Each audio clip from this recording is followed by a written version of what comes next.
Magandang araw mga kalapatids. Pagkapanik ko nga, andito na yung dalawang ibon natin, si RC Stichelbout.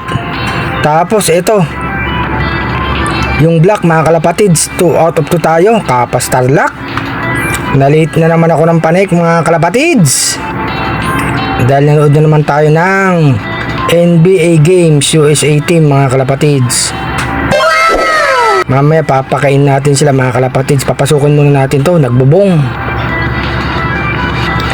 Andyan na siya sa ibabaw mga kalapatids. Papasok na, lapitan natin para pumasok. Pasok na RC Stichelbout. Papasok yun mga kalapatids. Lapit pa tayo ng konti. Ayan na, tumalo na mga kalapatids. Ito na yung dalawang ibon natin. Kapas Tarlac, binitawan.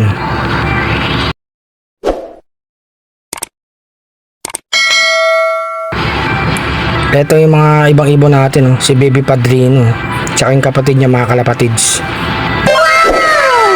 Laruin muna natin. Yan, tumutuka din to ng kamay mga kalapatids, matapang din na ibon.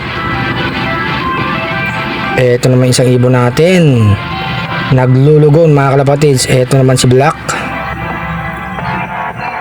Sa baba si Padrino, ang pangwalayong ibon, katulad ng anak niya. Ayan nanunuka din mga kalapatids.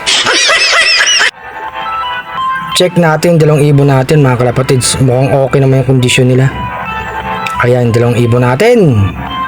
Anong oras kaya dumating to mga kalapatids? 2 out of 2 nga tayo mga kalapatids. Happy flying Enjoy lang sa pag-iibon. Pasayo-sayo pa tayo. Eto nga mama, ipapainom natin sa kanila mga kalapatids, pansalubong, para makabawi sila mga kalapatids. Lumakas ang immune system. Ito ang binibigay lang natin mga kalapatids. Powder, ihalo sa tubig. Tapos ayan, haluin mga kalapatids.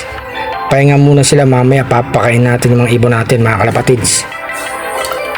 Magandang araw, happy blessed Sunday mga kalapatids.